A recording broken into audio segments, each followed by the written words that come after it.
Hello, everyone, and welcome back to Between Two Towers. Ew.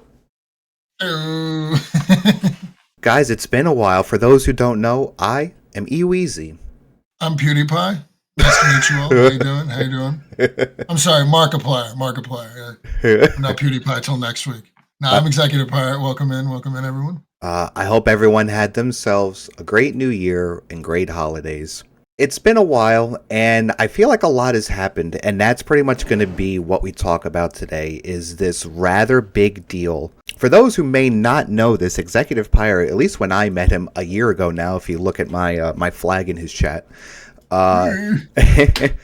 he played a lot of Hearthstone. And then I remember every once a week I'd see him playing World of Warcraft. I'm like, he's a Blizzard guy. All right, I can get behind this. He plays Blizzard games. Hearthstone's weird, but, I played it. Since it's been a while, we made a guild for the new anniversary realms, and we were super excited. And all of a sudden, I don't see Pirate in WoW anymore. And I look, and he's not doing Hearthstone anymore. So by golly gosh, I sat him down. I'm like, hey, you, guy. Why aren't you doing stuff and things anymore? And what did you tell me? In no short of words. What did you say to me? I mean, the short version? Short version. I hate the people. I don't like the game anymore. Blizzard wants way too much money from me. Yep. I mean, short version. Long version? I can tell you that. I got plenty of time. I got some time. I'll tell you about it. Back in my day, we had good fucking games. Yeah. Games hated you. And we were nicer because of it. To a degree. Some of us, most of us. Yeah. So like even that right there is, we're going to take the segue and I just want to dive right into it. So I heard three things, and these are the three things we're to talk about today. The players, the game itself, and the company in which provides the game. So first things first, because I'm a player. I've been a player since the end of the original Burning Crusade. And you apparently have been playing it for just as long. You know the ins and outs. And you must have interacted with plenty of people over a long period of time. Tell me, what is it about the people that you're just like, I'm done playing this game? Okay. I'll give you the exact example that made me go, I'm fed up. I can't fathom sinking the amount of time I need to get to the end game just to be constantly interacting with people like this. I'm an Alliance player, at least in the old, for the first run, because I was originally a Night Elf Hunter. I was part of the problem. I'm well aware of it. I put the D in Hunter. Definitely a shitbag hunter all day, every day, twice on Saturdays. Everything's a hunter weapon. However, there's a point where it's like, all right, look, you stop being a shitbag and you do what you need to do to get shit done. You work with people. You're generally nice. I was the kind of person that I was gifted a whole bunch of cloth by other people that were leveling, and I would get my skill ups, and then I would make a butt ton of bags and just walk around and hand them to people. Like, here you go. Just open up a trade. Walk up to people and be like, let me see your chest piece. Boom, here's an enchantment. Thank you for the skill up. Have a good day. Keep it pushing like it was nothing. That was the way you played the game. Everyone looked out for one another. When you walk past people, you buff them. Not everybody, but for the most part. Because who knows, next time you could be out there fighting something and some warrior that you buffed runs by, goes, oh shit, it's Love's Depone. It stops, kills the thing that was just fucking you up while you had no mana left, hits you with a wave and just keeps it pushing. Yep. Because we used to be a community, damn it. And I was doing questing in Duskwood. I was doing the whole thing where you got to go out to the one graveyard and kill X amount of wolves, X amount of spiders. No, it wasn't wolf spiders, it was ghouls, skeletons. There was specific undead that you needed to kill. None of them were kill a dude and bring me the pinky toe bone of 15 goblins, like none of that shit. Right. It was straight up just kill X amount of things. And there's 5 players orbiting around the same little area because we're all using the same map add-on to tell us where the stuff is. Yeah. Just sniping mobs from one another. I tried to do what I did every time I encountered this. I invite you to a group. Yeah. It's just a kill quest. You want to join the group? Here we go. And then at that point, you start something. I can't tell you how many times Red Ridge, I'm running around killing those big orcs, yada, yada, yada, or the gnolls, doing your thing. Okay, guys, I'm already out. Somebody and then I'm done. I know you guys got a bunch left, but I'm done. there's somebody in general looking for this group right now. Why don't you go ahead and invite them in? And then you know that group's going to keep rolling. Yep. People are going to fall out. Other people are going to invite for like a good, at least an hour. Everyone in that zone's getting that elite quest done. It's a magical thing. It's kind of like the pay it forward thing at your fucking drive-thru. I spent an entire stream trying to get 4 quests done in the same circle of area, the same graveyard, fighting with 5 other people. What should have been a 30-minute quest. Yeah. By myself, a 10-minute quest with the 5 people that were there. So it's me first. Me first, me only. Are you seeing this both in retail and classic? Because as you tell this story, I'm that guy right now in classic. Like if I go somewhere where I was just in northern Duskwood, right before you go into the mountains and killing all them gnolls, and we're all I'm watching us snipe from one another. I was like, wait a minute. And I just went invite. Boom, team of 5. We were done in 5 minutes, dude. Right there. I did it all the way up through there. But now there is a stigma as well. I couldn't get group invites because I was a frost mage. Frost mages are hated because they can go and solo boost. You can clear the zone by yourself, yeah. Right, if left alone. Yeah. But I'm not out here doing that. I'm not being that person. I'm trying to make a group. I'm trying to play a game. I'm trying to engage in the community. So you just aren't seeing it in classic? Because remember, like, so we started this the is guild. In classic. Yes, I'm sorry. This was in classic. This was my mage that I was leveling up, my little gnome. Okay. And I saw it so many times where people would just say the nastiest stuff to me, and I'm like, I'm just trying to do a quest, my dude. Unironic in-game racism. Right. Like just unironic. Like, oh, you're a frost mage. Get out of here. Yeah. You know, it's like, what the fuck is wrong with you people? Yeah. And like, the more I'm like, these are the people who care. These are your tryhards, are the people that are behaving like this. So the higher level I get, the larger that population of tryhard becomes. Right. Yeah. So that's so statistically, whenever I'm trying to do a raid, if I'm doing anything outside of my guild, I'm dealing with the majority of those people. The outside the guild part is the next fascinating piece of this. So to stay on the topic of the people, once you get into a guild, and maybe I've just had the best luck, but usually the first guild I get into on a server tends to be either they're nothing or they're good. I really don't get into, and this could be purely the luck of the draw of not getting into bad guilds. Yeah. But once I'm in one, I do not want to run anything other than questing because you happen to be there. I don't want to run dungeons with people outside the guild. I certainly don't want to raid with people outside the guild unless like we're the creators of and we need like 5 to 7 spots in a 20-man. Fine, like we'll take some randos in, but it's ours. It's our thing. Like there's my raid leader in chat right now. Like I would rather we start it. Make sure all our people are in, and then we'll bring in whoever. And then if they're pissing us off, we can just kick them. I don't mind running things with a guild. I will say that I have become, over the time that I've played WoW, guilds are just, past Cataclysm, are perks. I don't know these people. Half the time, I don't actually know these people. And most of the time, guilds tend to fall into cliques of like 3 to 5 people, 3 to 7 maybe, of like, these people run together, but they don't exactly do anything with anybody else. I'm not saying our guild does that. I'm not trying to put that out on anybody. But like this is in my experience. I can't count the amount of times that I will say something in guild chat, not our guild, but like in guild chat, and people will just outright ignore it because they have no input on that topic.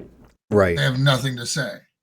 Yeah, I definitely see it for retail because the incentives that came along, like the faster Hearthstone with the faster cooldown and the guild bank and blah, blah, blah, blah, blah.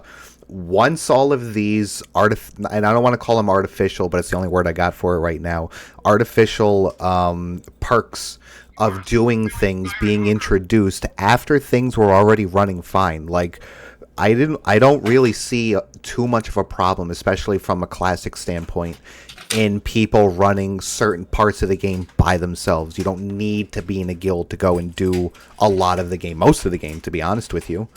It's a nice thing to have, but to then incentivize people to create these things for the sake of having a bank, for the sake of having the perks to do everything faster, for alts to level with all of their this gear and that gear, whatever. I feel like, and this is going to be a bit of a segue, I think, into the systems.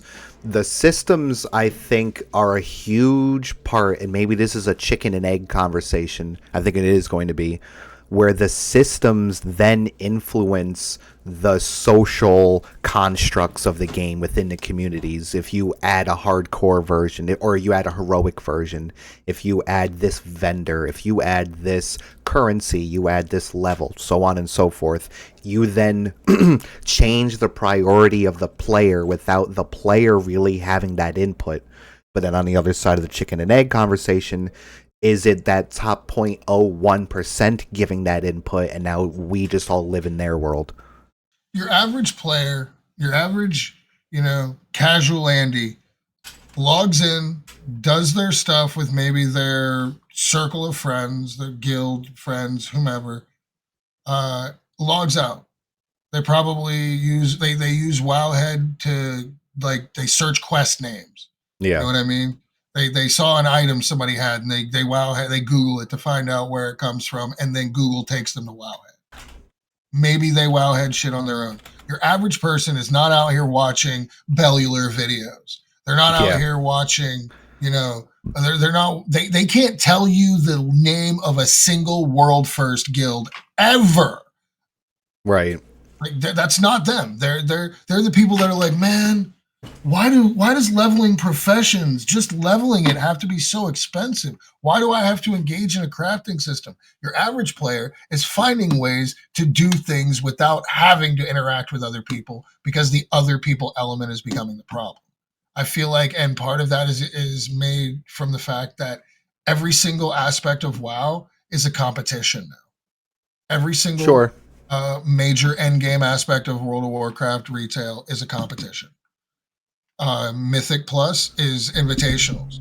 Your raids are world firsts. Your PvPs are literally fucking rated. Yeah. Everything. There's nothing that's just for the fun of the game. Unless you build, like you hear people on Reddit, build your own group, build your own group, build your own group. Yeah, sure. Cool. Groovy. But that only works if you know people, if you're willing to play that social aspect. For like your average person who works every day and gets like an hour to, I used to come home from whenever I worked as a screen printer, and I had 3 hours total to myself every night. And those 3 hours, 2 of them was supposed to be spent getting ready for the next day or doing something that really needed to be done. So at best, I got like an hour, and I'm not trying to go sit here and politic with somebody just so I have a regular group of people to run content I don't even like with. Do you think so? You brought up something interesting right there. We're at a point, and I say we loosely, let's say like our age group or our generation. The royal we. We're at a point in our life cycle, let's call it that, where we have to work and we have the family, so our time to play the game is not like it used to be when we first played it in like, say, true classic days. Dude, I used to fucking goon this game, to use the kids' words. Yeah. I used to sit here, get up first thing in the morning, don't even shit, shower, shave, plop my ass right down here, because you know what? I need to get ZF done one more time. Yep. So you have that so having that perspective now, do you think during that time that the 30-somethings pushing 40-somethings of our time would have had that same opportunity to play? Or would they be like we are now, where it's like, I only got a couple hours to play this. Let me skip the bullshit and play what it is I need to play. So like, what part of, and it's almost bleeding into the company part, but I don't want to get there yet. What part of the growth of WoW in the retail sense is inherently good to keep up with your original players, but then leads to, let's call it, the toxicity of the community now with like even new players. Everyone's coming to find that new PvP game that shows off how fast they are at clicking buttons.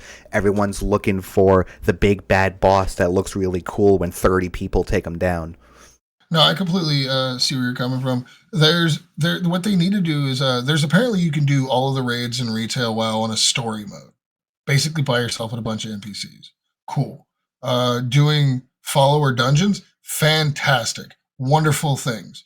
What Blizzard, in my opinion, needs to do to stop alienating its longest fans, from my point of view, because I don't know anybody that's like my age that's hardcore out here. I have to end crushing end game content who doesn't do this kind of thing professionally. Yeah. Like I don't know anybody blue collar worker 9 to 5, like got a family. Like I have to have ahead of the curve. I mean, I'm sure they exist. I don't personally know them.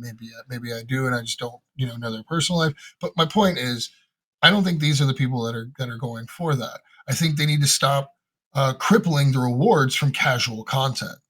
Follower dungeons should give you comparable things to LFR, not like like that level. Like follower dungeons should give you intro gear, like a heroic. Heroics are pointless.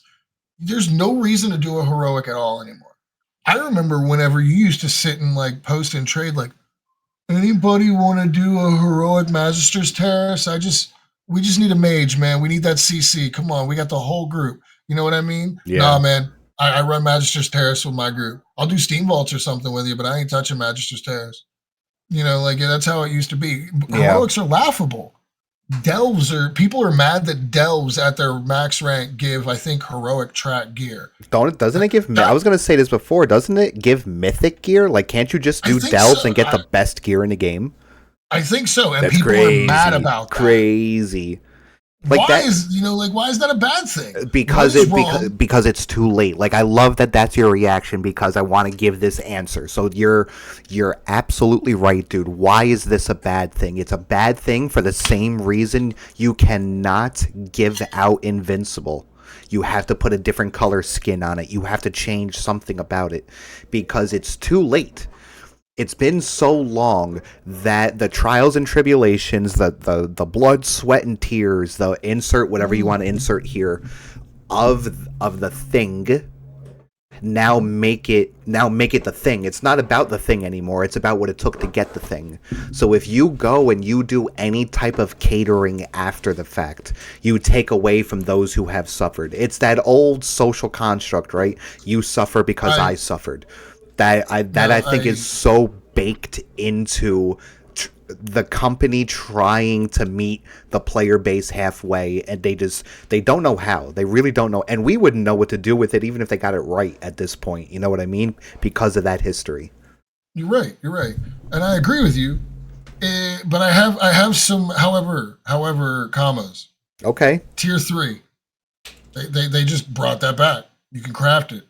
Like we had this conversation whenever last time I went on an anti-Blizzard rant. I think during our "What's Wrong with WoW" episode. Everything's sacred. Yes. Except for some things.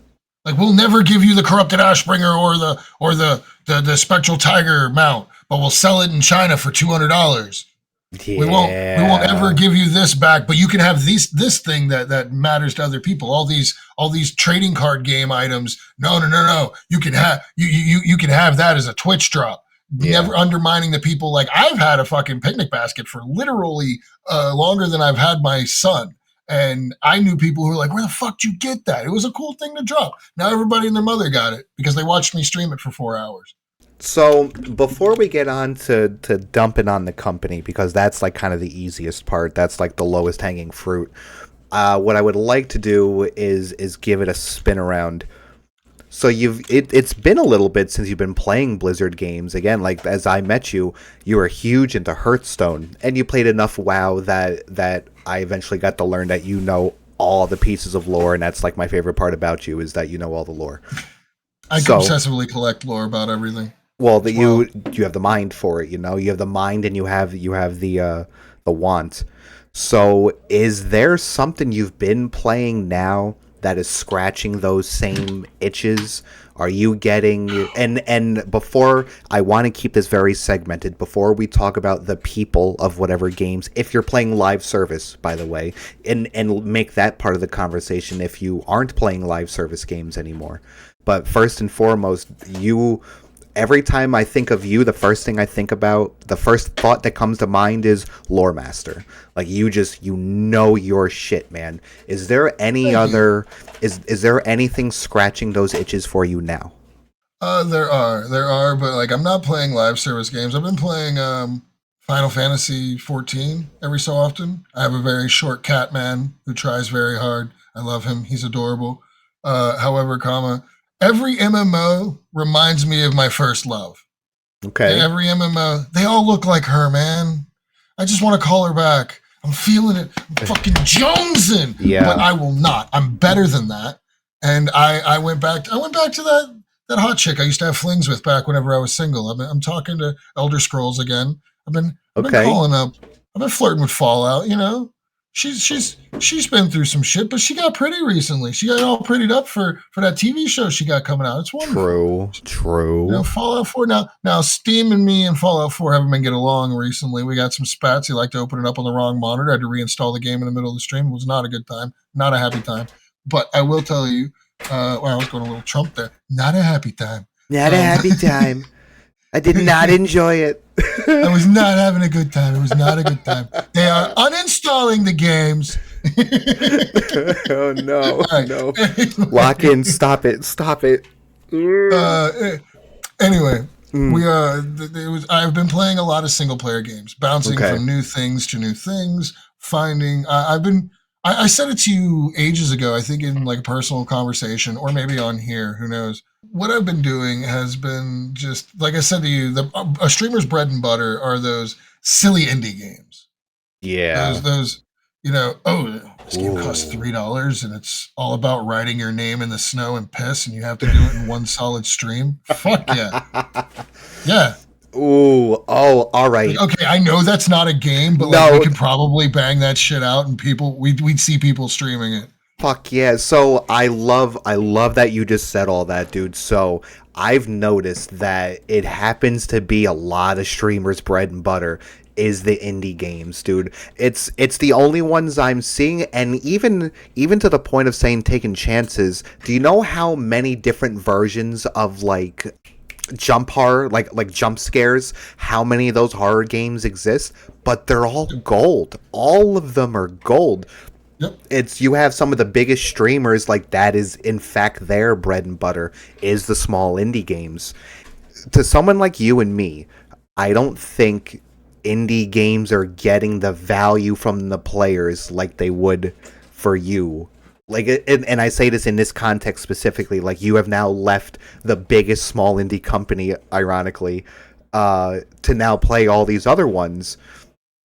Does any of it being boxy, pixelated, kind of all the same, does any of that matter? Are you getting into it as if you were playing a nice, big, awesome game?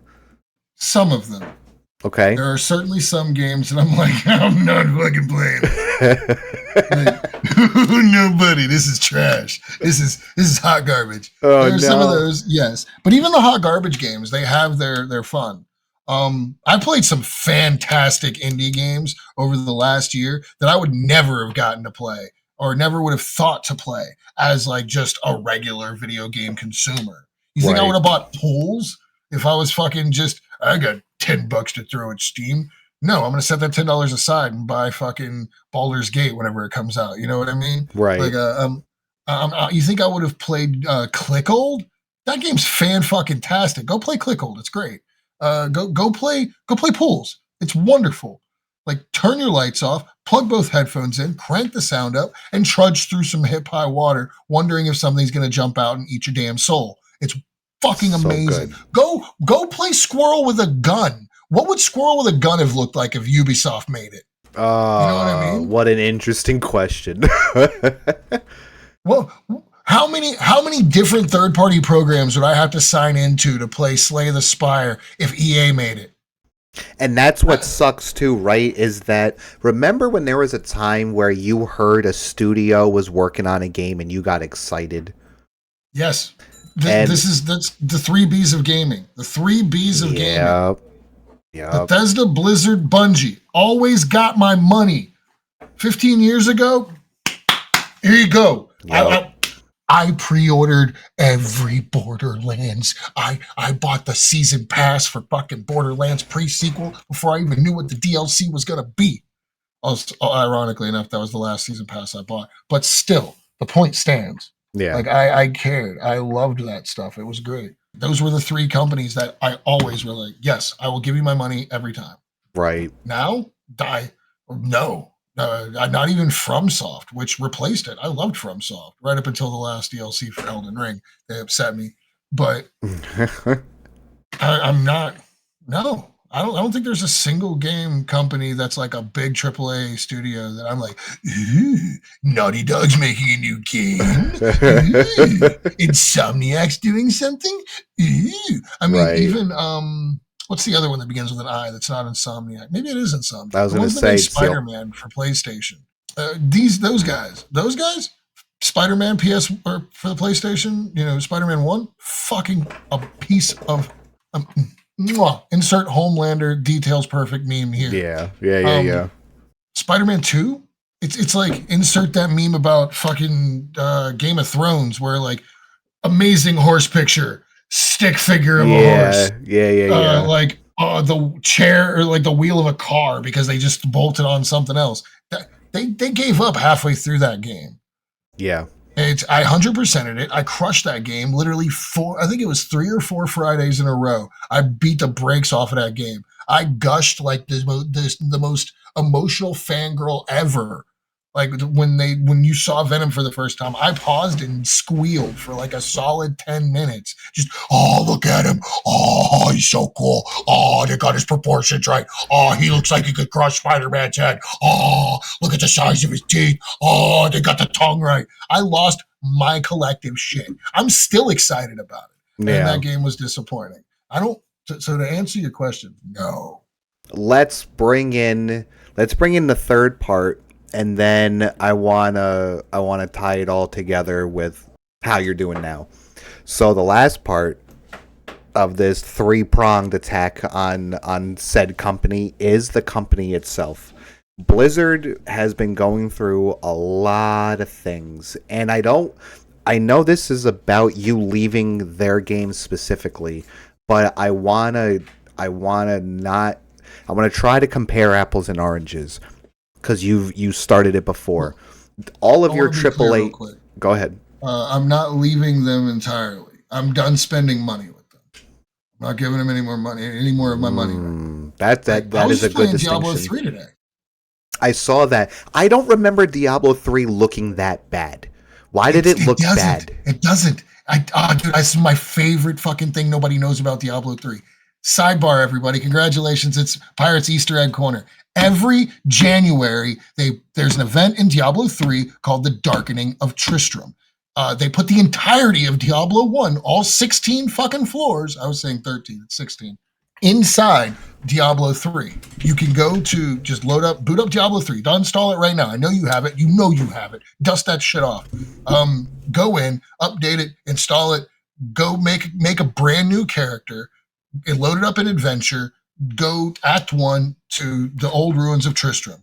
You'll see like a pentagram there. It's red upside down on the map. You go there. There's a pixelated portal. If you beat all of Diablo 1 with a brand new character, you get at the end a unique legendary gem that only goes in your helmet. It's the Soul Stone, which is really powerful. You can get the Diablo 1 Butcher as a mini pet that runs around and collects gold for you. And if you do this little collect-a-thon like trading puzzle, grab a thing from here, take it to there, then you get a thing that you take here, and then you get a thing to take there. You complete all that shit. You can go to where the cow, you can go to the secret cow level. Yep. All the way back in Diablo 1 though. So like you go there and so you open not up 3s. a chest. Yep. Yeah, no, 2. It started with 2. Okay. So you go to the Diablo 2 cow level, but they're not angry or anything. You go in and you steal. There's a chest. You open up the chest, and it's all the gold that Wirt took from you. His Okay. Wirt used to sell incredibly expensive items, but they were really strong. But he charged you 150 gold just to even look at his inventory. Wirt was a bitch. He That's a deserved pain, it. man. Oh, dude, he was mean, but he had great items if you had the money to get them. But that's neither here nor there. But you also get, more importantly, the royal calf. It's like a little baby cow pet that'll follow you around as well. And that's why the cows went crazy and they were angry in Diablo 2 and onward because you stole their prince in Diablo 1. It was really cool listening to you go off like that because I feel like a big point is to be made here. That's the stuff that you enjoy. That's the content that you Regardless of the company being a perceived piece of shit or not, if you have good content, people are going to play your game. It's just 100%. that simple, dude. It blows my mind that people really think that there can ever be like minus class 1 felonies. I don't really see, let's call it, business decisions, or even when the company has employees being a piece of shit. If you happen to have good games, people are just gonna play it, man. There are gonna be people that are gonna rationalize whatever stupid shit you did, that are gonna do whatever it is that'll get them to keep getting the feeling that your game is giving them. Because at the end of the day, no one really cares. No one cares. And I say that not to like minimize us it being worthy to have the conversation to begin with, but knowing that about people, and that ties it back to the player base. You know, why are people not acting the way they used to? Because they don't need to. The systems trying to catch up to these people that really don't give a crap anymore, so you can play a massive multiplayer game without ever speaking to another human. And the company, again, minus Class A felonies proven in open court with a YouTube video and open comment section, no one really gives a shit so long as you're providing a service or good that they want. End of the day. There you go. When you So, don't have to have ethics, why bother? yeah. Why bother? Because there's just enough to like keep making a buck, to keep doing whatever it is. That doesn't mean we have to be all doomy or gloomy about it. No. I want to leave that to the Pokemon.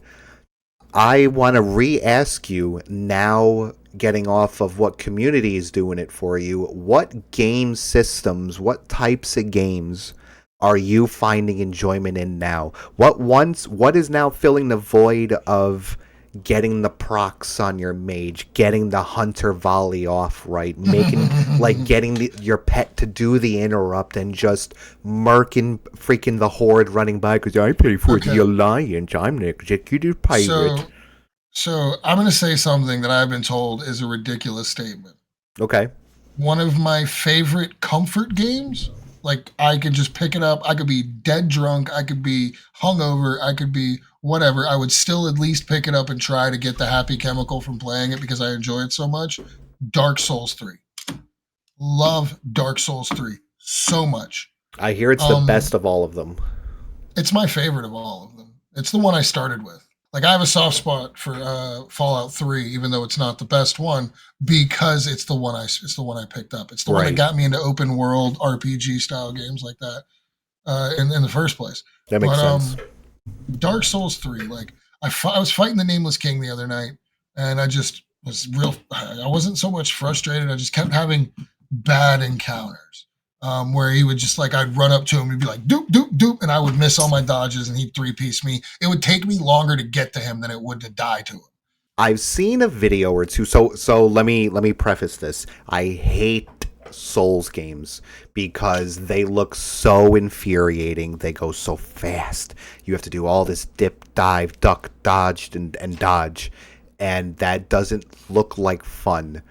I saw a video or two where they were like, you can block, right? Was like the caption. And then I saw dudes like parrying the boss. So, all right. So you already answered one of my questions. You have to have a shield. Can you parry with your weapons? Is there a block? there are blocks, there's parries. There's three main ways to deal with us, with big dude, little guy, barefoot lady in a church, demon, whatever it is, swinging a thing at you or throwing a spell at you. There are three main schools of thought. Parry, which is at the right time, you press the parry button, your dude goes, and the other guy's like, ooh. And it opens them up to a riposte attack where you can just be like, yeah, right in your fucking chest, and they take a bunch of damage, you kick them over. And usually you can even swing in and cheese a swing or two while they're standing up. Good times, fun times for everybody. Is that how you say that word? What, riposte? Riposte. Yes. It's not riposte? No. What the? Hey, I bet you any money you've only ever read that word. Yes, I've only ever read that word. And only when I started playing a rogue. Winding? Is it winding? Is it a river winding down a hill or winding?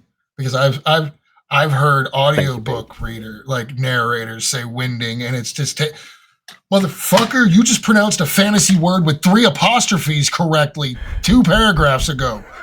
What are you doing? Oh no. But no, that's neither here nor there. Your main one school of thought is parry. The other school of thought is straight up block. You have the right shield, the right amount of poise, the stats that allow you to do it. The other one is you dodge. You get the fuck out of the way.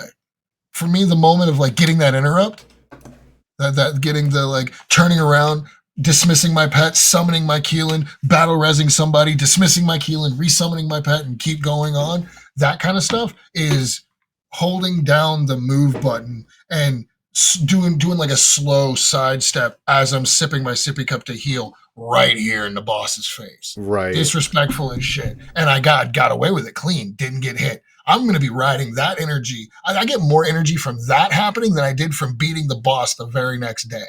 It was such a cool moment because I joke, you demoralize your bosses. You rapidly block, which, you give them the wiggle. Yeah, the wiggle. It's a two-handed weapon. You give them the wiggle. They hate the wiggle. You love that so much, dude. That tickles you greatly. It does. It fills the button. It fills the space. But still, always demoralize the bosses. Do it. They deserve it. They deserve it. They hate it. And sipping on your healing in their face. I don't like that shit. It's an AI. It's not really sitting there feeling anything, but it makes me feel that way. And that's it. I could play this game over and over and over and over and over and over and over and still have fun, still learn something new, still find a way to deal with something that wow, you can really do that? Oh, shit. Right. Yeah. New. I literally just yesterday, was it yesterday? I learned just something new. Doing the ending, that was my very first playthrough. My very first ending for Dark Souls 3, I did the Lord of Hollows ending. And apparently, at the end of it, this dude, you walk past him, he's dead, and you nab the chameleon spell off of him. I didn't know that. Had no idea. Literally did the entire playthrough again on a New Game Plus just to kill that guy early on and get the fucking spell. Right I had off no the bat, idea that they just straight up give it to you. I found that out a few days ago. Literally years after beating it. So here, I want to drill down on that a little bit. So you just found something out. Back in our day, we didn't have the internet to tell us that this thing was here and you could get that spell from there. And if you take a right in the hallway instead of a left, you'll get the super secret sword. You had to play it. And at best, you got a book from GameStop that either had an article about it or an outright guide. Yeah, you're getting not only game guide, but you're getting lore. It's a source of all. It's here we're going to talk about Varian, and here's where all of the vendors are. Dude, I remember that book. No, okay, better yet, I will take your point, your point's a pencil, right? I'm gonna shove that bad boy in a pencil sharpener and get that a real fine point. You know what word didn't exist in the context that we use it in almost every game today? What? Even single player games? Meta. Oh, yeah. I hate that word. Fuck, I hate that word. No such thing as a meta. I know. You could pick up Borderlands and you were like, I fucking love these Atlas things. And everybody in their mother, Atlas fucking sucks. What are you talking about? It's why I will I won't look at anybody's opinion on something until after I've consumed it. I don't want anybody's like, oh, this is what I think of it. Tell me about it in 3 days. Let me consume the thing first. I want my own opinions, fresh, untainted from anybody else's, outside Right. points of view. I don't want a meta. I want to go through WoW. You know why vanilla WoW was so much fun for me on my hunter? Because I was doing shit I wasn't supposed to be doing. Yeah. I'm running around in middle of Warsong Gulch with the damn two-handed axe from fucking Scarlet Monastery. Whoosh! As a hunter, my pet's just following me like, what are we doing today, boss? I ain't attacking an orc or anything. Yeah. I was useless. Wing clip somebody and just whirlwind. Yeah. The whirlwind is so funny, dude. It's so funny because you just stay there. It's so good. And that's why, like, this past Dark Souls run, I was like, you know what? I want to use this weapon. Everybody says it's stupid. I don't give a fuck. I literally beat the scariest lady in the game. This barefoot broad in a church with 2 scythes named Frida. I beat the brakes off of her wearing nothing but a hat and the Unga Bunga stick I came into the world with. No armor, no nothing, cackling like a fucking gleeful demon the entire time. It was a blast. So that taught me there is no meta. Use whatever the fuck you want. You think that bigger Unga Bunga stick looks cool? Go throw some Titanite shards in it and go beat somebody with it. Learn how to use it. So now let me posit this to you. Riddle me this. You took it upon yourself to create your own, let's call them bowling bumpers. I'm only going to wear this. I'm only going to use this. I'm only going to go here and stuff into things. Yeah, I do playthroughs like that, like my Fallout melee only runs. Right, exactly. Is it better to have a game in which the player has the opportunity to do it, or you as the designer just do it for them? If you as a designer have to just do it for them, you are failing at making a video game. You're making an experience. You're not making a video game. You're making a book with extra steps. Video games at their core are interactive media, and you're touching on something that makes me that made me step back from a lot of modern games as a whole. A lot of modern games as a whole don't give you the choice in how to do things. Like if combat's a thing, from that Spider-Man game I mentioned, all the way to God of War Ragnarok. They give you the ability to block, parry, and dodge, just like Dark Souls. Yep. However, you cannot devote yourself to only one of those. Dark Souls for me, I don't parry, I don't block. Shields are for bitches, parries for dex nerds, and they're just bitches with extra steps. In this house, we dodge or we get hit and we bonk. That's the way we do it. Our Pokemon don't know fucking moves that lower stats. The only stat we're worried about lowering is their HP to fucking 0. That's how we do it. That's the way we go. I can do that in Dark Souls and Pokemon because the systems allow it. Now, there are games that I've played where you have to, like, oh, it's a blue attack. You have to double tap your block. It's a red attack. You have to dodge it. It's a yellow attack. It has to be parried. Even if you have a move that staggers the enemy that you can use as an interrupt, it will not work as an interrupt because you did not engage in it in this way. I'm calling out God of War specifically for that one. Yeah. And there's nothing wrong with linear games. I'm not trying to trash on that. Right. Yeah. Fantastic fucking game. I don't think there's a single word spoken in it, and it's one of the most moving experiences I've had in gaming, and it is very linear. I think that's... Do you take into the math of that statement that the game plays well? It's exactly what I'm talking about. Yeah. Like in Dark Souls, I can be like, I follow the way of the blade. I only parry. Fuck you. And I can do it. I can go into... Shut up. What? Every Dex user ends every sentence with fuck you. Just don't even... Rivers of blood. I see you. I see you, double katana user. I can play. The first time I played Fallout 4, right? The DLCs hadn't even come out. I used a gun twice in the entire game, twice. Once because they put me in because I was doing the Brotherhood ending, they strapped me in a fucking vertibird and made me shoot a super mutant from a vertibird. Spoiler alert on a fucking 10-year-old game. I was going to play that. They made me shoot this thing, so I had no choice. I waited. I literally sat there and smoked and chilled and like, nobody's going to shoot it for me? Motherfuckers. All right. And then in one of the DLCs, you have to fight a guy that's hooked up to a bumper car like electrical system, so he's pretty much untouchable. And somebody passes you a water pistol beforehand, and that makes him damageable. So I shot the dude with a water pistol. But other than that's that, awesome.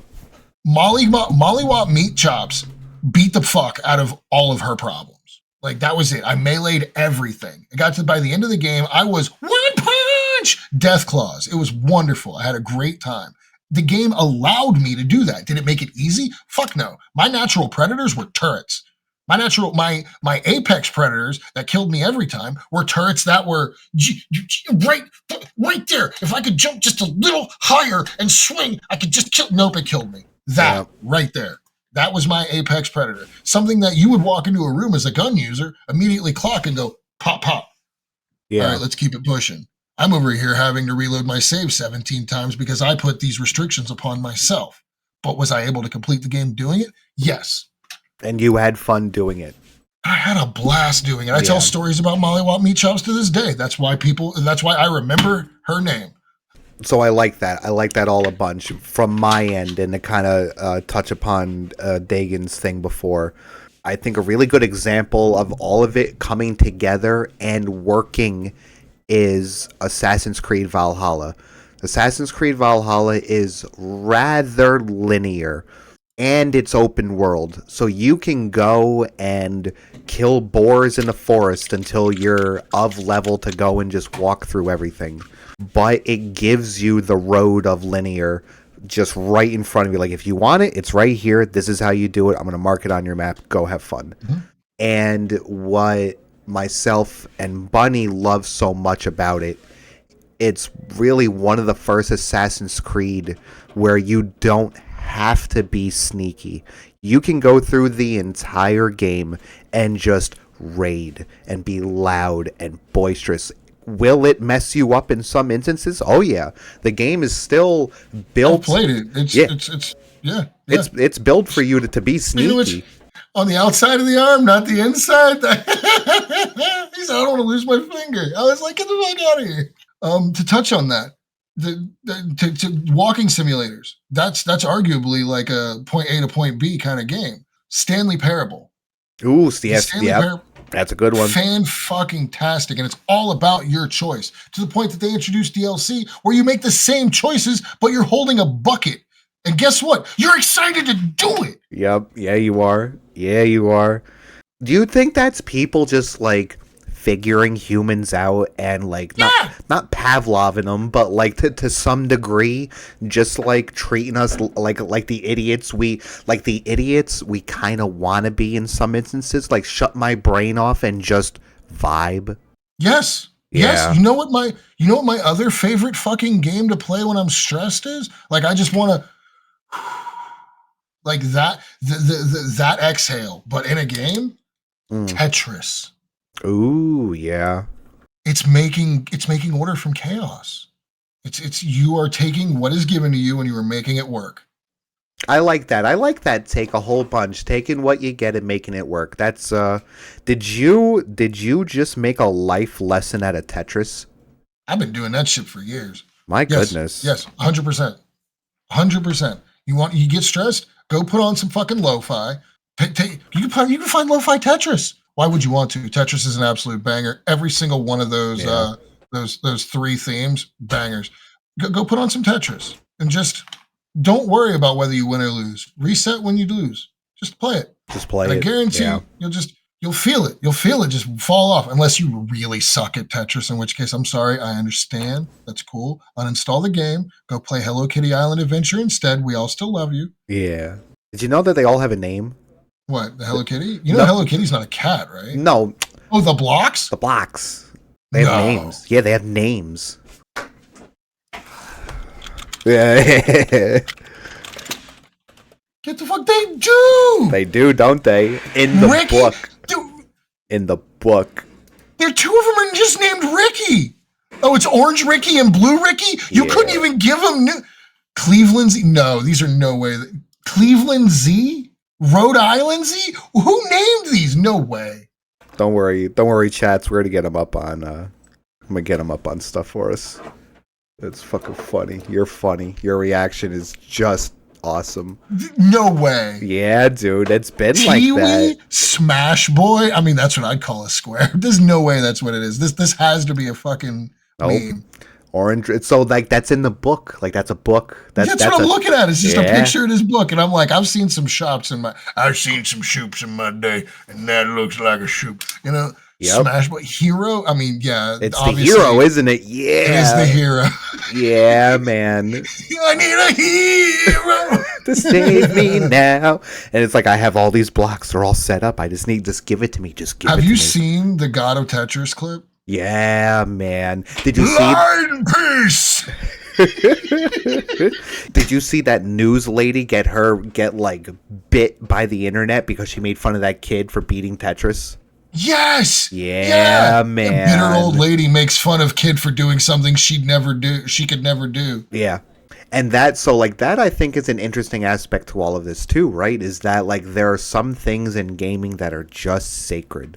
Like it's a real cheap shot, I think, when you look at, and like we do it to each other all the time within the gaming world. It's like, look at you spending all your time doing insert game I don't like that you play here, which is usually what it is on the inside, right? Even within the same game, we do it all the time. Yeah. Fucking rogues, fucking hunters. Fucking hunters. I mean, Destiny is the perfect example. I worked, and I talked about this waffle place earlier. I worked in a place with 3 other people that played Destiny. We were all different classes, and it would literally, middle of a fucking Saturday morning rush, just look, can we at least agree to hate on the Warlocks? I'm willing to make peace with the Titans, man. Hunters are amazing. You guys are cool. Your ass towels are cool. They're not a cape. It's not a cape, but you punch stuff real good. You eat all the crayons. Eat all the crayons so the Warlocks can't use them for their books. Let's just hate on the Warlocks and call them nerds, yeah? We segregate ourselves even within the games. I mean, Yep. There's nothing Overwatch players hate more than the counter to their favorite hero. Soma's a perfect example of a story that will stick with you once you play it, once you go through it. I'm offering no spoilers. I will not in any way spoil that game, but that would not work in any other medium than a video game.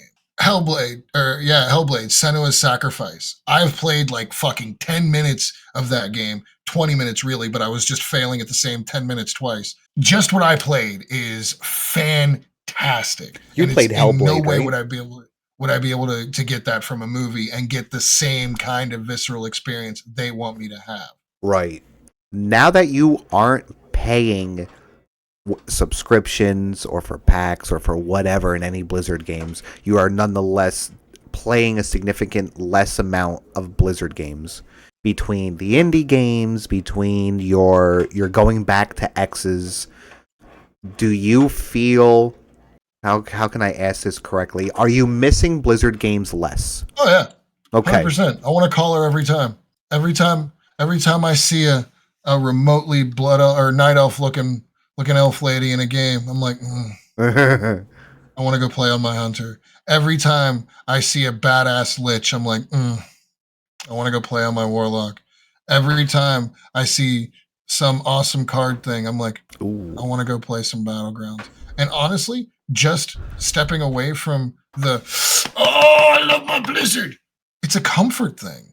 Like whenever I'm playing my games, whenever I'm streaming, and because I have bullet points on what I might play whenever I go into a stream. I have no idea what the fuck I'm going to play. I'm playing that shit by ear. We're riding a dopamine train together, baby. I don't know where it's going. I know where it has to end, and I know where it's starting. Any other stops in between, that's all on the train.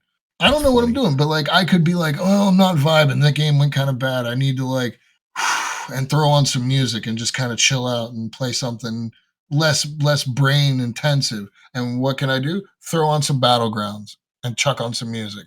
Oh, let's go kill Arthas and throw on some tunes. Yeah. Now I'm like, well, I could play Dark Souls again, but I did just play that for 8 hours yesterday, so I don't even think anybody wants to watch that. I could, yeah, let's go play some Star Wars Battlefront 2. Nobody really cares about that game, but I have a good time playing it, so people enjoy watching it, that kind of stuff. It's looking for those comfort games again. It was literally 30% of my content between 2 games. Yeah. Yeah, that was the point. That was a big reason why I wanted to have this discussion to begin with, is that it was such a big part of when I originally, again, when I met you, when I watched your content like that, you were the Hearthstone guy to me. Like, if I wanted to get back into Hearthstone, I'm going to watch Executive Pirate. I'm going to make sure on Wednesdays that if I want to play with him, I'm going to do it on Wednesday because he's going to play WoW on Wednesday. So I like you having all of this after the fact of maybe not leaving everything, but the significant step back that you have. Yes. And I had another point before, and I'm making sure that train doesn't fully leave the station. Go for it. Because I have a response to that, to what you're saying. I am not quitting Hearthstone as a whole, by the way. You know, whenever you quit smoking cigarettes, you don't really hang out with the friends that chain smoke all the time for a while. You're going to go back to poker night, but Dave loves his cigars, and man, so do you. But you don't want to get, I'm not ready yet. I'll relapse. Yeah, that's Hearthstone for me right now. Give me another week. Give me 2. Yeah, I'll go back to Hearthstone Mondays. I'll be like, all right, I got a bottle of rum and some fucking battlegrounds. We're gonna do this shit until I run out of rum or the ability to see. And thank you for doing that, because you brought the train back into the station. I discovered over the holiday season, and specifically in the beginning during Halloween, I discovered my comfort games were those jump scare games. Like, once I figured them out, I loved them because I didn't have to think. Just read the instructions and wait for something to scare me. That's the whole game, dude. Read the instructions, wait to be scared. So, and that was rather comfortable because I knew what I was getting into. I knew what to expect, and I was good with both of those things. And now I feel like because we're we're after Halloween, like, I can't go back and play like Mortuary Assistant. Like, there's apparently like 12 endings or something like that. I haven't been in a basement yet. I haven't been to like a lot of places. So there's still plenty to do, but is it stupid to do because it's not Halloween time anymore? Fuck it. You do you. So like, I love that as a response. So Spooky like, Tuesdays, Spooky Saturdays. Alliterate that shit and make it a dedicated thing. Fuck that. It's your content. If you want to play Hello Kitty Island Adventures 7 days a week while wearing pineapples on your head, guess what? It's your channel, baby. You do you. Yeah. Like, I don't care. What do I say when people join my whenever I get rated in? Welcome in, everybody. I'm Executive Pirate, a Monday to Saturday variety streamer, and I play whatever the hell I feel like. That's it. That's right there. Now, I want to touch back on something you just said. Okay. What did you say about that? You didn't have to think. You just I didn't have to think. Just do. Read instructions and do. You just had to react to what was going on, right? Yep. What if I told you that's why I like Dark Souls 3? That's really fast reacting, man. Like, that game puts me on edge watching people play it. I'm sitting there like... Once you get used to it, it's there. What made me realize I was good at that game is there's a point where you have to fight these 2 NPCs in right before Farron Swamp. Dude has the Exile Greatsword, another dude has like a big bonk stick. They're big armor dudes, they can heal, they're basically pains in the ass. If you had to fight one of them at a time, it would be a fun fight, but both of them can be a bit of a bitch. Yeah. I'm literally just screen sharing. I'm not streaming. This is before I started really streaming with my buddy Zombie. I'm telling him a story while I'm fighting these 2 dudes. I'm not laying a single hit on him. I'm just dodging around him. Like, I'm not getting hit, but I'm just, zoop, zoop, zoop, zoop, zoop, zoop, zoop, dodging around him. And he's like, dude, you make this shit look casual and easy. I'm like, no, it's the same thing as like, I'm not paying attention. It was the same effort as moving your character around a fence while auto running and you're looking at a different screen because you noticed it. It's the instant thing. Dagon was literally there for like the start and finish of it. I was fighting the Nameless King. This fucking big feathery chicken bitch will go squaw and then flap up into the air and breathe fire straight down. I always reacted whenever he flapped up into the air and tried to run away, and he caught me with the fire every time. I was so mad. I was like, I can't get away from it. I can't fucking do it. It's just dumb. It's just so stupid. I was not supposed to be reacting to the flap flap. I'm supposed to be reacting to the squaw, which happens like a good second before. Yep. And whenever I started running at that noise instead of the flap flap, I got away from it every time. Oh my God. Dude, I mean, Bunny's watching you behind me, and all I hear is, ah! You know what Oh, I think of dude. every time I do the squaw? You ever see the Angry Birds movie? Yes. Mighty Eagle! Scrah! Uh, it's one of those games where it doesn't tell you anything, and that infuriates me these days. I have no patience for that. But I played it at a time whenever I had nothing but patience. Because I Yeah. played Destiny. I sat through 10-minute loading screens scrolling iFunny for fucking ages until I just got into a dungeon. You know what I mean? Like, I was used to it. Games didn't take 30 seconds to load you from start of the game to you're playing. It didn't work like that. You weren't this fast paced. Everything required a bit of patience. So like I took the time to learn the game. So that's something that like I have a lot of debates with Bunny, and we agree. It's just I think on my end it's hard to give people this much credit, and I think for her it's hard to not give people enough of this credit of like back in our day, we had the environment we did because we didn't have the ability to know it all right off the bat. Yes, It's to my point before of like the best you might Mew was get under is the a book. truck. Yeah, like you got to get close to people in let's go back to WoW. You got close to people because you actually needed them to do things in the game. Now all you need is an internet connection. And I Yep, think if you were to take today's technology and introduce it at the beginning of World of Warcraft, it would be the same. it would never be the same. It never would be. No. So, Your original WoW would be our current day classic. yeah, Like touch on what you're talking about. We are the problem, we are the not problem. necessarily Yeah. us, but streamers. Because look, you hit it right on the head. Whenever I rated competitively was at the height of Hunter bullshittery. We had one button macros. I had a steady shot macro that perfectly timed my kill command, reapplied serpent sting, and wove arcane shot. One Wow. button. But I didn't know about that for so long. Yeah. I found out about that because I lucked into a pug with people who were doing much higher content where that shit was common fucking knowledge. I Yeah. didn't even know the website Elitist Jerks existed until I got into a specific pug.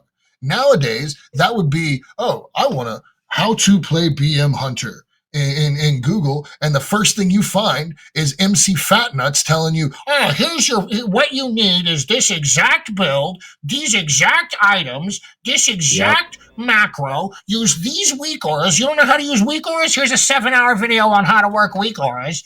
A whole section of content in WoW was locked out of me because I refused to use weak auras. Ooh, I just broke that rule. So I turned on weak auras 2 days ago because I noticed that a couple rogue streamers have this cool little ticker that goes across their energy bar, and it helps with timing my backstabs and when they're stunned and all that bullshit, blah blah blah. And so I went on a tirade for like 2 hours in people's discords, on websites, on Reddit, to figure out what add-on it is that lets them do And that tick, and it's a fucking weak aura.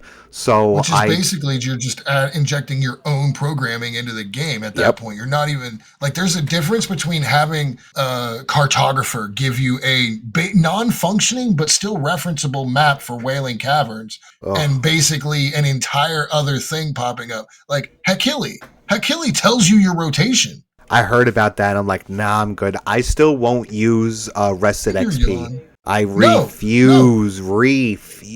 I will not have an app or an add-on tell me what I need to do next. Like, let me. It's my own fault. The closest I will do is I will pull up a literal I unlocked the Lightforge Draenei the hard way and the Zandalari Trolls the hard way because before they did all the fucking here now it's easy for you. Yeah, I did all that the hard way. So like I had the literal walkthrough for the entire meta achievement, the entire war campaign, just on another monitor, ready to tab up to be like, all right, I went and saw Mecha Torque. What am I doing now? Oh, I got to go tell Jaina she's a bitch. Let me do that quest twice. yeah. That's what I was doing. but I'm not gonna. I agree with you. I was playing. There was another add-on, Zy something, Oh, Zygar, whatever it's Zygor. called. You have to Zygor. pay for that one. Get the fuck out of That's my face with illegal too. paying. Yeah. Like that's illegal on a whole other level. It does feel like cheating. And that's the point. We've like you just said, we don't have access to all that information, and we were just playing the game, not trying to be the best. Like no one ever was. 100%. Because the game was about having fun and not about proving yourself to other fucking sweats. I just had this conversation with my son. He was telling me how he doesn't like playing with his cousin sometimes because she asks him to go easy on her whenever they 1v1 in Fortnite. And he's like, but she can really push me. If I push her, she gets really good and she pushes me. And I'm like, I said, because you're moving to the point where you're no longer focusing on getting the win. You're enjoying the aspect of the game. Yeah. It's when you play Magic against somebody and you go, okay, this is the point where I would have killed you, but I see that your deck's actually starting to pop off. Yeah. So we're going to keep going so we can see what we're doing. I let a guy world fire me that way, dude. I let someone get off world fire. I was like, you know what? You already won, so it doesn't matter. Yeah, I was like, you know what? Show me what your stupid deck does, and he gets off world fire. Have you seen Cars? Yes. Like, Kachiga. I am lightning, I am speed. Kachow. Yeah. Cars. Yep. What happens at the end of that? Lightning McQueen. Steve McQueen. Lightning McQueen. You were about to call him Steve McQueen, weren't you? I was. Steve McQueen, yeah. Lightning McQueen gives up his shot at everything he wanted for the sake of pushing his mentor over the finish line ahead of him. Yep. Why? For the love of the game. Yep. I want to see shit cool for the love stuff. Of the game anymore. Because it's bad manners to be bad at WoW. Remember? Bad manners to be bad at WoW. Fuck, I forgot all about that. Pepperidge Farm remembers now. Pepperidge Farm remembers. All right. This is a proper mustache twirly moment over here. Yeah, it is, isn't it? I'm enjoying myself for that one.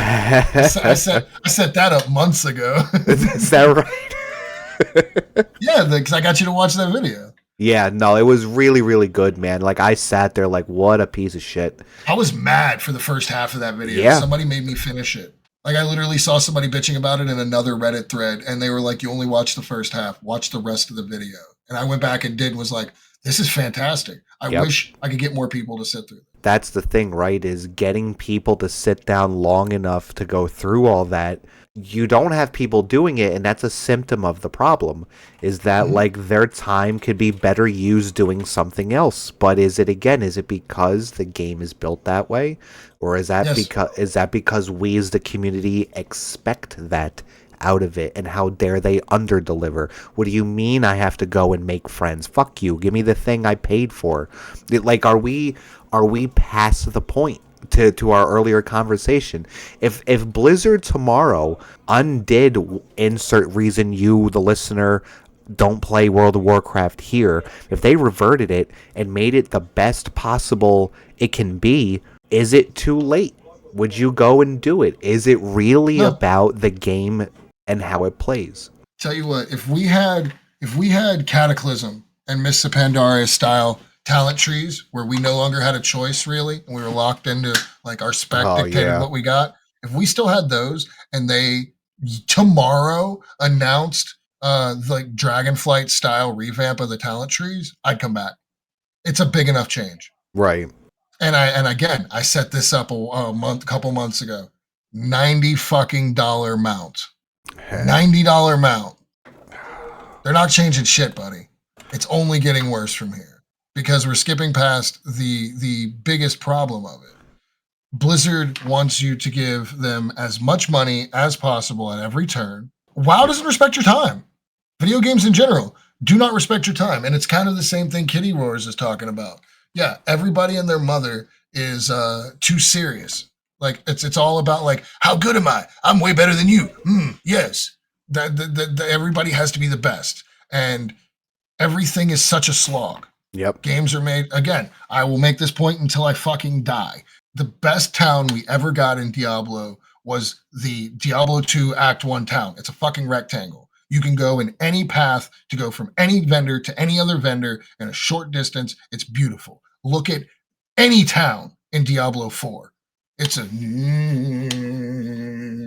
ziggy zag, and there are no vendors close to one another.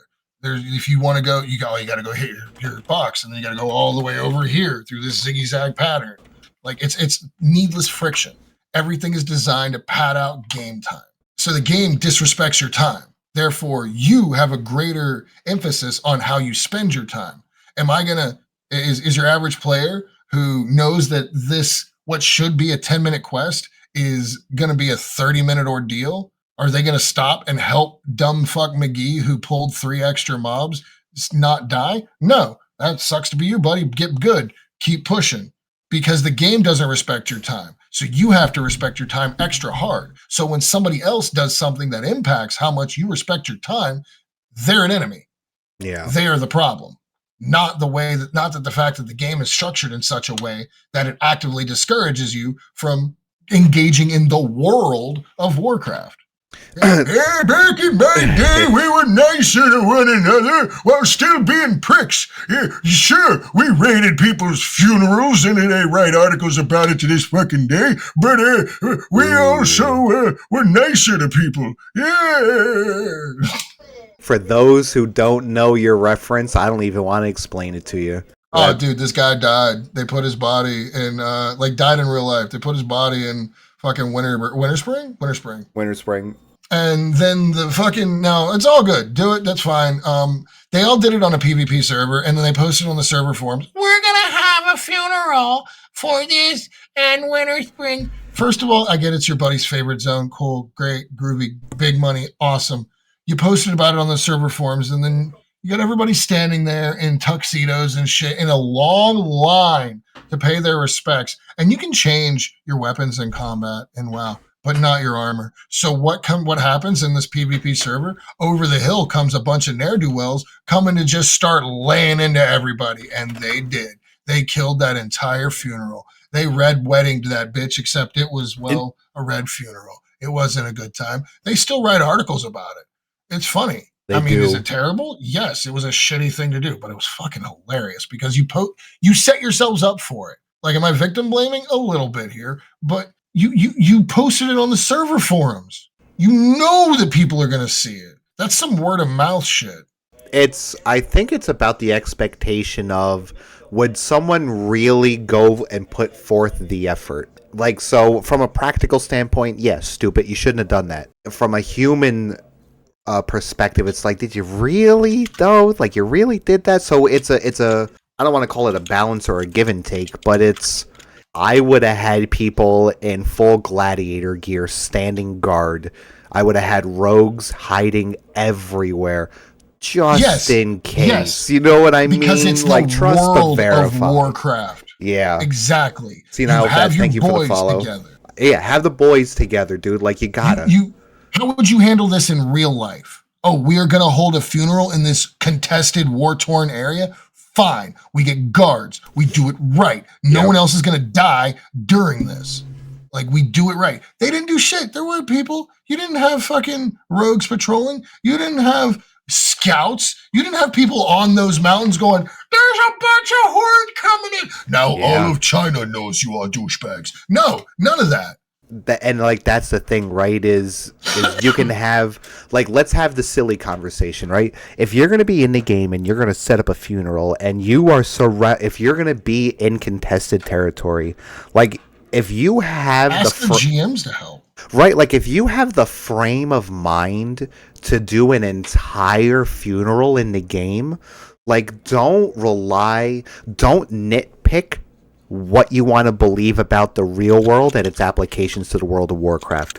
Like, you have to always think that the Horde is out to get you, because as a matter of fact, the Horde is out to get you. Another fantastic example of in-game tomfoolery that to this day is still studied by governing bodies. The time the plague hit all of the major cities and the corrupted blood plague. So, long story short, for those who don't know, there was a debuff inside of a dungeon that hunters could get on their pet and dismiss their pet. They can then go to a major city and resummon that pet and the pet would still have the debuff. And the debuff says if you get near someone, that person's also going to get this debuff, and it does a crap ton of damage until you die. So people would go and they would bring their pets into the major cities, and they would just kill, Like auction houses, just wipe out entire servers worth of people. Priests and druids would post up outside of the major cities for people to come and get cleansed. Enough people weren't doing that and actively trying to spread the disease that to this whole day cities became uninhabitable. Yeah, there was just the floor was skeletons. Because you're missing the other part of it. There were NPCs that could have the debuff and wouldn't die, so they would just pulse damage. Your auctioneers, your specifically those. Every city has elite guards that patrol around that have stealth sight. And Ironforge, I think Ironforges are called thief catchers. Yeah, there's specific guards. They're like super guards. They're made to catch rogues wandering around the city. Those guys were carriers. Oh, it was wild. So you had people, literally block, like just cities were uninhabitable for a couple of days until Blizzard rolled it back. Or the very reason that world bosses have leashes. Kha'Zix, Doomlord Kha'Zix being kited all the way to Stormwind and being unkillable because he has an AoE Shadow Bolt volley that hits him at fucking 360-degree range, and he heals for 10 or 1% of his health or something stupid every time he kills someone. So they kited him to a city, and he just became unkillable because he kept killing lobies. You had raid groups trying to bring him down, but every time Dingus McChucklefuck walks in through the fucking deep run tram with his 7 other level 5 buddies and catches a face full of Shadow Bolt, Kha'Zix's like, ha ha ha, Senzu Bean. Senzu Bean. Yeah. And that I think is something to take note of and let it be part of how you approach the conversations with anyone in particular. At the end of the day, some people just want to watch the world burn, whether it's the World of Warcraft or insert any tragedy on the global IRL stage. It is important to keep these things in mind when you go to understand, why does the community in my favorite game suck fucking wind? Why does the company keep putting out bullshit? Why are these systems not up to par? It's human. It's still all humans working on this shit. Like, it's... I would agree, yeah. There's humans on one side of it, the machine, the company that's like, we're like, for Hearthstone's the perfect example. They have destroyed Hearthstone as a card game for the sake of money. Yeah. Legendary cards used to be crazy, game-changing, wild cards. It's like playing Magic, right? By the time you pop your Planeswalker's end ability, you've already won. Yeah, the game's done. If you made it that far, the game's over. It's an That's indicator. what legendary cards were. Yeah. You know what my favorite legendary card from the first set? I think it was the first set, maybe the second one. It was Sneed Shredder. It's a I think a 6/7 for 6. When it dies, it brings in a random legendary minion. That's all it did. I remember that card. You put that dude in every single deck. Why? Because he was cool. Sometimes he'd cheat in the 12/12 Deathwing that burned my deck or burned my hand and field. And I didn't have to do it because that's a battle cry. There's no enter the battlefield thing. You know what I mean? Yep. Like that sort of thing. But it stopped being about that. If you can pull any deck list off of, fucking Hearthstone or whatever, and 5 to 7 legendaries mandatory to make the deck run. And that's not only insane. that, but Blizzard are actively printing game-breaking legendaries and then nerfing everything around those legendaries. They released with one of the more recent sets or whenever I was still playing, they released an entire mechanic that was dead on arrival because of older, more broken cards that still existed in the current standard. The whole starship thing. They have so much creature removal in the game that it's wild. That the starships don't even live long enough to even do what they're supposed to do. Right. Or the whole sandwich mechanic. I'm not going to get into it, but they were mechanics that they keep putting in that are supposed to be current, new, and hip, and this is what we designed the set around, that are functionally unplayable, unviable, because they introduced something really broken 3 sets ago and refused to do anything about it. That's the one side of it. And then the other side of it is, I have been told that on any given retail server, at most 10 people run the auction house. If one person begins to say I undercut the market Like Netherweave bags are going for 25 gold. And that's fucking outrageous. So I put them up for 15. One of those people will buy all of mine and then relist them for the 25. So like that's the player side of it. It's two sides of it. There's players will optimize the fun out of a game at every opportunity.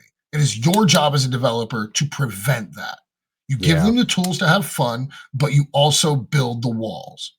Yeah, that's important. And then like stick to your guns as well, right? Is like I think you're always going to have people that once they recognize those walls and they want to go beyond them, they're going to bitch a fit. And like in today's world, that's Reddit and all of that. But it used to only be like a company could tell if their stuff was working right through sales. Like, are people buying our stuff? Are they? We must be doing something right. Are they not? We must be doing something wrong.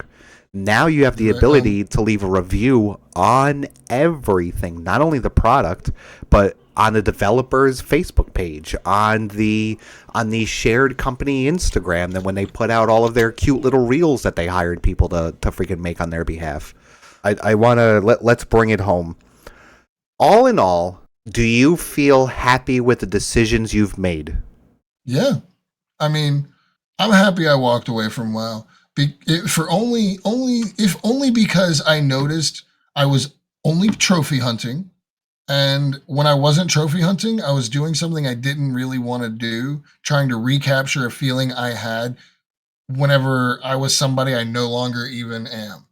If that makes any sense. Like I'm trying to recapture a feeling that I felt when I was somebody completely different than the person I am now. Oh, I think that's so important. I'm getting mad at the game for not being what it was 15 years ago. Yeah.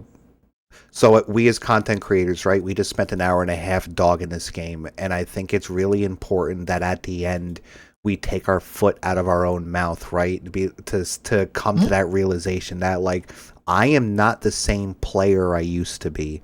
And me asking for the same things out of a game that isn't what it used to be is a recipe for failure. Like, we are setting ourselves up to be disappointed, to ask such things. I think that's really strong, dude. Thank you for saying it that way. That was really good. Not only that, thank you. Not only that, though, I also realized that the way I play WoW isn't exactly conducive to streaming. I like to sit here and I will play and do my own thing. I'm a solo player at heart. I am an LFR fucking junkie. I am the casual Andy. I get more enjoyment. I found out, you know how many streams I'm typing away, having a conversation that y'all can't see. Because somebody in one of my private chats is, I think that fucking Draenei are just space Nazis. And I'm like, listen here, motherfucker. I will not sit here and watch you as an orc talk shit on my fucking Draenei. Go look at the path of glory. Go step through the dark portal and walk from there to the fucking Hellfire Citadel and tell me how many skulls you stepped on. Those are Draenei skull, just typing away. Y'all don't see any of that. You just see me stone face. Meanwhile, I'm over here like, you listen here, you little shit. I'll have you know I am I'm doing the entire Navy SEALs copy pasta at him. It's not good for streaming. So I realized like all of these things added up to I'm making poor content. I can sit here and talk about WoW all fucking day. I could be dodging attacks in Dark Souls and go, oh yeah, so we thought Jaina was a dreadlord for like 3 fucking expansions. And I can tell you about it. You want me to tell you who Dreadlord Jaina? Right. Let me tell you the coolest fucking undead in WoW was during vanilla WoW. Sure as fuck wasn't anybody in Undercity. It was a dude named Gunther Arcanus who lived out on an island by himself and told Sylvanas to go pound salt. Yeah, dude. Ain't no one know about Gunther, dog. Like I could talk about that shit all day. You know what I mean? I could talk about how, you know what Deathwing's elvish name is? Zaxxas. They never use it outside of novels, but it exists. Nobody fucking knows that shit. Yeah. I think Metzen and like 7 other people know that. That's right. I think it's really good to keep those things in mind as you move forward and away from we'll just call it WoW. If you'll come and play, your free things here or whatever Blizzard has to offer. But I think it's really important to really it's the last thing I honestly want to remembering why you played it and why you left is really important. And I hope that everything that you're going to be doing moving forward continues to scratch the itches. And they sound like they're new itches. You have recognized that the itches of times past no longer need a scratch. You have new things. Well, you've gotten old things, things get loose.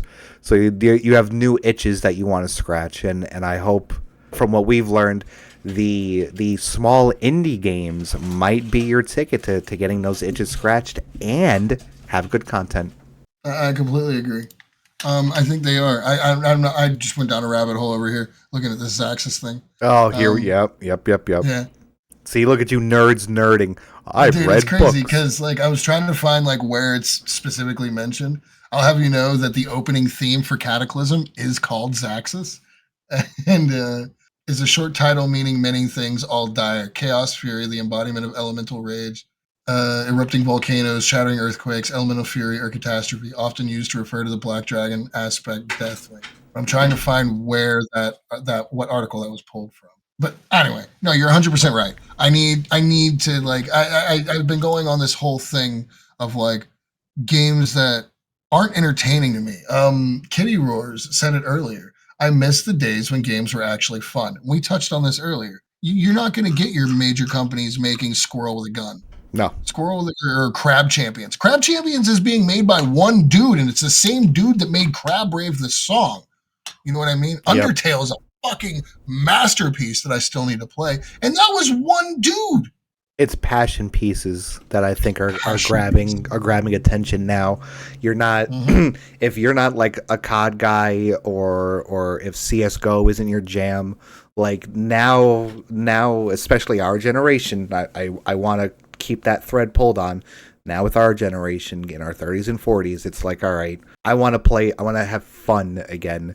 I'm too slow. I was talking about this with the guild in Discord. I'm too slow to play Marvel Rivals. I don't like that genre of games. I don't like Overwatch. I don't like Valorant. Just, man, get away from me, man. And I fully believe that those communities are just as toxic as I think they are, just like any good COD community is going to be, is that people are there to fucking win. I'm here to have the optimal team using the optimal things to get the win as often as possible. Don't mess with my KD ratio or else I'm going to dox you. And I want zero to do with that. The availability of Steam to give all of your unironic small indie companies a chance to come out with, your crab games, your Phasmophobia and the like. And once in a while, a company getting it right. Silent Hill 2 remake, slam dunk. They are now remaking 1 and 3. Nice. Yeah. I keep, as an aside, I keep literally seeing many references to the fact that we might be getting a full-on New Vegas remaster. Really? It deserves it. Oh, fuck yeah. It deserves it. Hell yeah. And let that be the genre for a little while. If you're going to remake things, let it just be with an airbrush. Don't let it be story. You don't need to do none of that noise. But make Turtle WoW. Do you know what would happen if Blizzard actually adopted the engine, dude? I thought SOD was gonna be Turtle WoW. No, dude, they don't. Okay. They don't have the infrastructure. That's its own conversation of nerd. The server space, the bandwidth requirements of tens of thousands, hundreds of thousands of people that would come and do 4K quality fucking dungeon runs with all of their spells looking the way they do. No, dude, their buildings would catch on fire. They wouldn't be able to afford the electric bill. You know what I feel like the biggest reward for streaming has been? The biggest opportunity streaming has given me, and I found most rewarding, even before I walked away from WoW. Playing games that I heard were masterpieces that I never got the opportunity to play. The biggest example that comes to mind, I never got to play KOTOR. KOTOR was before my time. I mean, it came out whenever I was a kid, but I didn't give a fuck. KOTOR came out at the same time as Spider-Man 2, I think. Oh, and guess who won? Yeah. 10 times more a fuck of Spider-Man 2. Yep. Yep. I was still over here oh, dude, the shotgun in Halo is amazing. Come at me with the sword. I can get you. You know? That was me. I got to play KOTOR this past year. It was fan-fucking-tastic. It was Yeah. amazing. And it gave me a greater insight on modern Star Wars stuff because Dave Filoni's just been fucking cribbing from KOTOR from the jump. It's wild. Oh yeah, yeah. He's But that's God's fine. gift. Good. Bring that lore in. Yeah. I played New Vegas one summer, scantly, and didn't go. I did one playthrough and didn't go back. I think I maybe started a second one. Games like that, games that people are like, these are fucking amazing. You should play these. I'm Yeah. getting to sit down and actually play them because it's my job. I'm still trying to hit 60 in that guild. I still haven't done it because I get distracted, and I know we were going to do all kinds of crazy things. At this point, I just want to hit 60, and then I can be like, cool, Right. I can play hardcore again. I'm going to play more horror games again. I finally got God of War. I got a bunch ready to go. It's just now on me to do the thing. One of the biggest draws for games for me these days, games that don't punish me for taking a break. Ooh. I said it earlier.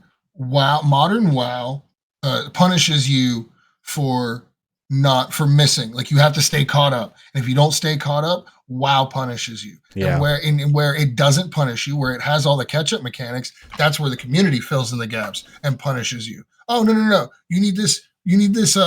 This dungeon drops level 500 item level stuff. You gotta be 520 to get in. Ain't that some shit? What? Why? Or my favorite, one of the biggest things that made me walk away from WoW, level 80 gear, less than 1,000 gold. Level 71 gear, tens of thousands for greens. Yep. Why are we gatekeeping starting gear? Because it works. Because it happens to work. I think now more than ever, and this is, I think, reflective of really going to try not to make it political, and it shouldn't, but I think it's a big reflection of American society and economics, where nobody has time for that. No one has time for the big giant companies to peddle their bullshit. Everyone's over it, dude. Like, people are down for mom and pop shops again. People are down for small indie company gaming. Like, yep. There's always a cycle, and I think it's so important for your AAA companies to take note of that. Take the opportunity to regroup and not fuck up the next Assassin's Creed. Don't weeb out the next Final Fantasy again, dude. Like, change it up and be okay with Season of Discovery was not what a lot of people wanted. I saw Season of Discovery for exactly what it was. It was Blizzard's opportunity to try anything, all under the guise of this is our time to do it. So they tried all kinds of shit, and developers aren't going to spend the time and money doing that without the product already being out there. So a lot of times now, we as gamers are just beta testers. We're beta version 0.2, 0.5, point whatever testers, and then it's the next patch, or it's the first DLC where you get what you were promised the first time you bought the game. Yep. Early access. That's, you're paying for early access. Early access, seeing that on a game, like, you see a game, you're like, ooh, you look kind of cute. What's going on over here? You slide on into the store page, and you're like, deck building? Do it. Roguelike? Good art. Hey, baby, what's a good indie title like you doing in a Steam store page like this? And then you're like, let me see the whole facts. And you call up your buddy, and he's like, and he shows you right there. Boom! Early access. It's like being a parent and giving your kid the best Christmas present ever, and they open it up and it says, some assembly required. Batteries not included. Batteries not included. You're like, scary bitch, Big On! Big On thought I have no time for you! I recently got burned with that. Witchfire. Witchfire is a fun game, but it's not the game that I researched. Okay. All the videos that I found where everybody is like, oh, this game's amazing. Oh, we love this fucking game. It's so good. Oh, it's so amazing. Well, it was before a patch that changed how the game worked, changed so many Yeah. fundamental systems of the game, and nobody's written anything about it post that patch. So all the fucking advertisements and all the fucking, your pirate softwares and your Penguin Zeros and all that shit are all like, your Moist Criticals are all like, oh yeah, no, this game's fucking fantastic. Is about a game that doesn't a version of the game that doesn't exist anymore. Yeah. Yep. It's like it's really hard to make an informed decision anymore. Well, that works in the other direction too, right? Like if you go and tell someone, "Come join me in Fallout 76," but they only remember the launch, they're going to tell you to kick rocks. Yep. But and I've talked people into it. But like that's the opportunity you have in the other direction, right? Is that now you as the loyal fan are doing that marketing, right? Like now it's word of mouth. Now you're in old school ways of it, is that it's literally word of mouth, and that is the original indicator of a successful game. If I don't put in the marketing of it, which is again a poster at a GameStop or a KB Toys, it's going to be a magazine run. Yeah, it's going to be a magazine run in these same stores. And maybe you have a commercial on cable TV. But other than that, dude, you have to rely on kids buying it and talking about it at school, talking about it at their baseball practice, talking about it here, there, and everywhere. That was the real, and that particular KPI, key performance indicator, didn't go anywhere. It's just that is going to be your baseline if all of your other marketing indicators fail. It's like how many people are talking to each other organically about our game. Not on a forum post, but I don't know who goes to bus stops anymore, but at your people who work now, they're going to be the ones. They still care. Yeah, you know what I'm saying. You're picking up what I'm putting down. Yeah. And honestly, because you asked about it, and we're also reaching that time to wrap everything up in a fine bow. Stop playing things that you don't enjoy. Stop engaging in activities you don't enjoy simply because you did at one point. I don't vibe with World of Warcraft anymore. Does that diminish the wonderful memories I have of it? Fuck no. Does it get rid of all of the useless World of Warcraft flavored information in my head? Nope. I'm still going to be like, yep, I'm part of the white man anti-pants society, and I'll explain exactly what the fuck that means every time. Why? Because it's hilarious, and it's a part of who I was. I wouldn't be who I am today without it. Yeah. I wouldn't have the same experiences and the same desires to play certain games without it. I mean, Blizzard helped me find an entire genre. I think I'm into dark medieval fantasy because I played Diablo 1 whenever I was like fucking 10. So play what you want. Play what makes you happy. Continue to evolve and grow. If you don't vibe with something anymore, hey man, that is what it is. People change. People grow. Move on. And be okay. Be okay with you feeling bad about it. I think that's to actually put a cherry on top of this. Be okay with feeling off about it. It's supposed to. That means it was real. To quote Lord of the Rings. Why does it hurt so much? It's because it was real. Be okay with having those kind of cracked out feelings about leaving a game, because it means that you did in fact have a good time. You do have good memories. You made some friends. But don't let that be the thing that stops you from doing something new. 100%. There are people that had such a profound impact on my life just through words they typed on a screen that I will never know if they're a John or a Susie or a Jimmy or a Donnie or whatever. To me, they were Sholey, they were Cecily, they were Dominica, they were Florice. Like, these are real people that I knew at one point or another that I took gameplay aspects. I took, wow, they have a really good point. That's a really good outlook on life. I should try and emulate that more. Everything. Yep.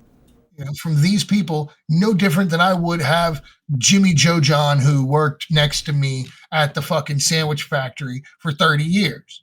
Yeah. They're just as real. And those experiences, those fun memories are just as real. So yeah.